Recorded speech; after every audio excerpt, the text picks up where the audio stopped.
Good morning বন্ধুরা, মঙ্গলবারের সকালে নতুন একটা ব্লগে আপনাদের সবাইকে স্বাগত জানাচ্ছি। আজকে অনেক দিন বাদে যাচ্ছি সাঁতারে। এখন বাজে 7:45।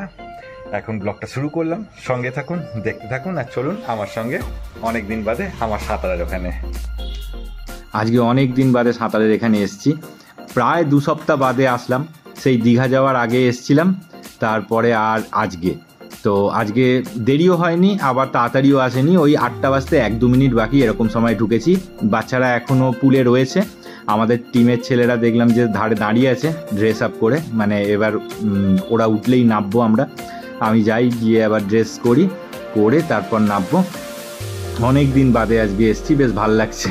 সকাল সকাল একটু সাঁতার হবে, সবার সঙ্গে দেখা হবে। এছাড়া কোনো উপায় নেই আমাদের দেখা হওয়ার। তাও প্রদীপদার অনুষ্ঠানটা ছিল বলে রোববার সবার সঙ্গে দেখা হয়ে গেছিলো। আমাদের গ্রুপের ছেলেরা এইসবে নামলো। দেখুন বাচ্চারা এখনও উঠছে এই ধার থেকে, এখন ওদের ওটা কমপ্লিট হয়নি। বাজে 8:01। এবার আমি ড্রেস আপ করে নামবো। হয়ে গেল আমাদের সাঁতার। দেখুন পুল পুরো ফাঁকা, বেরিয়ে যাচ্ছি আমরা। ওদিকে পর্দা দেওয়ার কাজ চলছে, কারণ আমাদের পরে লেডিসদের 9টা বাজতে 5 মিনিট এখনও বাকি। 5 মিনিট আগে আমরা পুল ছেড়ে দিয়েছি, মেয়েরা ওখানে বসে রয়েছে। আজকে আর বসে আড্ডা মারবো না, বেশি একটা কেউ নেই, আমরা 3 জন আছি, তো বেরিয়েই যাই। এই যে মিঠুনদা গাড়ি নিয়ে চলে এসছে, স্যার বেরিয়ে যাচ্ছে, এদিকে কৃষ্ণেন্দুও দাঁড়িয়ে আছে, ও বেরিয়ে যাচ্ছে।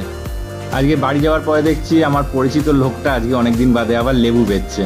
এতদিন ওকে লেবু নয়, খালি লিচু এই সেই বেচতে দেখছিলাম, তো আজকে নেওয়ার কোনো ইচ্ছা ছিল না, বাট যেহেতু ও লেবু বেচছে দেখে তাও একটু নিয়ে নিলাম।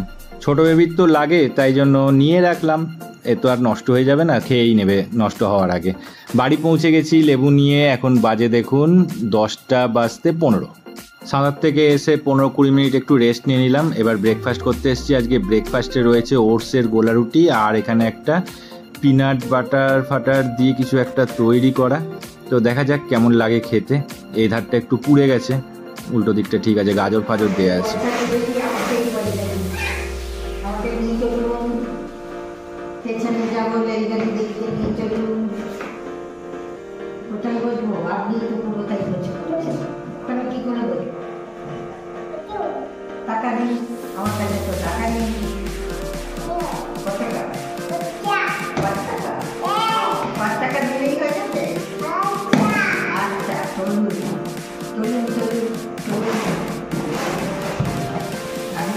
আমাকে নিয়ে যেতেই পারছে না, কি জানি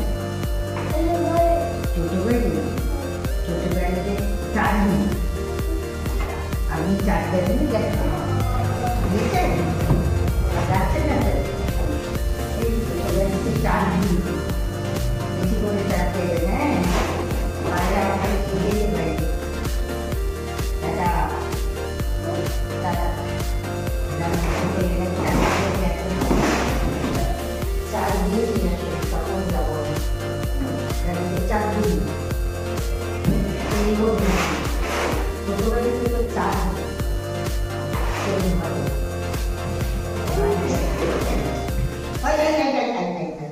উপরে গেলে মা দুদম উপরে গেলে মা সব দুদুম করে মারবে।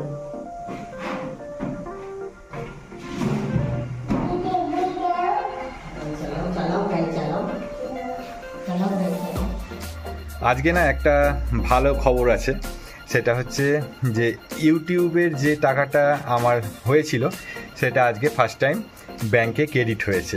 টাকাটা বিশাল একটা অ্যামাউন্ট না, but what ever the amount, এটা যে আজকে ক্রেডিট হয়েছে আমার ব্যাংক অ্যাকাউন্টে, এটা দেখেই আমার খুব আনন্দ লাগলো।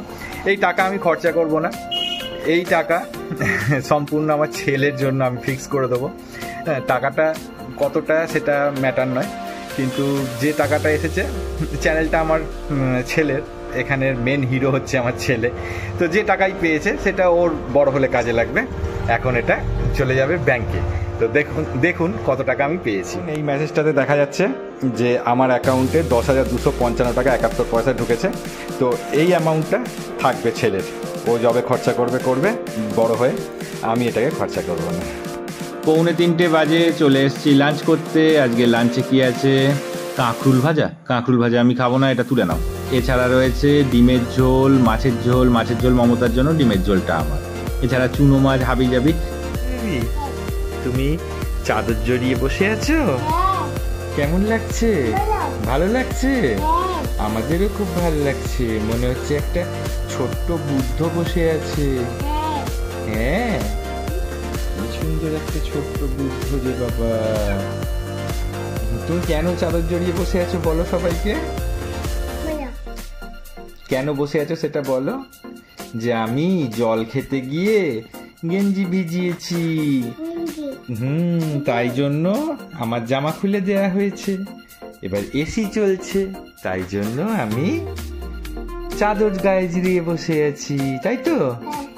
বাহ, খুব ভালো। আর দেখাও কিরকম ঠোঁট কেটেছো, ঠোঁটটা দেখাও। দাঁড়াও দেখিয়ে দিই সবাইকে কেমন ছোট একটা ঠোঁট কেটেছে। এই যে দাঁতে লেগে ঠোঁটেতে দুটো দাঁত ঢুকে গেছে। এত দুষ্টুমি সারাক্ষণ হলে পরে আর হবে না। তাহলে ভাগ্য ভালো তোমার ঠোঁটটা ফুলে যায়নি। দেখাও আমার দিকে ঠোঁটটা, দেখো ঠোঁটটা লাল হয়ে গেছে, লাল হয়ে গেছে ঠোঁটটা। ভাগ্য ভালো ফুলে যায়নি।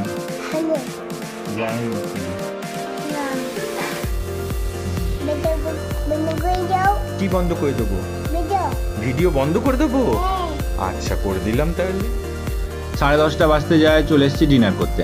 আজকে ডিনারে রয়েছে আলু পটলের তরকারি আর গরম গরম ভাত। এই দিয়ে হবে আজকে আমার ডিনার। তো বন্ধুরা, আজকের ব্লগটা দেখলেন। আজকের দিনের সব থেকে ভালো খুশির খবর হচ্ছে ওটাই যে ইউটিউবের যে টাকাটা আমার অ্যাকাউন্টে দেখতে পাচ্ছিলাম সেটা আমার ব্যাংক অ্যাকাউন্টে ক্রেডিট হয়ে গেছে। তো অ্যামাউন্টটা খুব একটা বড় না, 10,200 টাকা, কিন্তু একদম কমও না। 10,000 টাকা অনেকের কাছে অনেক বড় ম্যাটার, আমার কাছেও অনেক বড় ম্যাটার। কিন্তু আর সমস্ত ইউটিউবারদের শুনি কে লাখ টাকা কামাচ্ছে, কি কোটি টাকা কামাচ্ছে, তো তাদের কাছে তো কিছুই না, সেই জন্যই বলছি কিছু না। কিন্তু আমার কাছে 10,000 টাকার যথেষ্ট ভ্যালু রয়েছে। তো এই টাকাটা আমি খরচাও করব না, ছেলের জন্য এটাকে রেখে দিলাম। ছেলে যবে বড় হবে ততদিনে টাকাটাও আর একটু বেড়ে যাবে, তো ওই খরচা করবে। তো যাই হোক, সেই 2018 থেকে আমি কিন্তু ইউটিউবে চ্যানেল করছি। প্রথমে আমি ওয়েব ডেভেলপমেন্টের উপর একটা চ্যানেল করেছিলাম, তারপরে একটা লকডাউনের সময় চ্যানেল করেছিলাম যেটা ডেলি লাইফের যে সমস্ত ট্রিক্সগুলো, যেরকম কি করে আপনি এইটা হ্যাক করবেন, কি করে ওইটা হ্যাক করবেন, এইরকম সব বানিয়েছিলাম। তো ওই যেহেতু হ্যাক ছিল, তো ইউটিউব ওটাকে স্ট্রাইক মেরে দিয়েছিল, কিন্তু ওটা আমার মনিটাইজ হয়েছিল, কিন্তু কখনো টাকা পাইনি, ব্যাংক অবধি ক্রেডিট হওয়ার মতো $100 কখনো আসেনি। এইটা হচ্ছে লাইফে আমার ফার্স্ট একটা এরকম চ্যানেল যেখান থেকে আমার মনিটাইজও হলো এবং তারপরে সেই টাকাটা আমার ব্যাংক অ্যাকাউন্টে আসলো, ফার্স্ট টাইম আসলো। তো ভালো, যাই হোক, এই ভিডিওটার মাধ্যমে ছেলে দেখতে পাবে যে ও 2 বছর বয়সেই ও 10,000 টাকা ইনকাম করে নিয়েছে। তো যাই হোক বন্ধুরা, এই ব্লগটাকে এত অবধি রাখলাম। দেখা হচ্ছে কালকে ঠিক সন্ধ্যে 6টার সময় নতুন একটা ব্লগ নিয়ে। ততক্ষণ খুব ভালো থাকবেন, টাটা।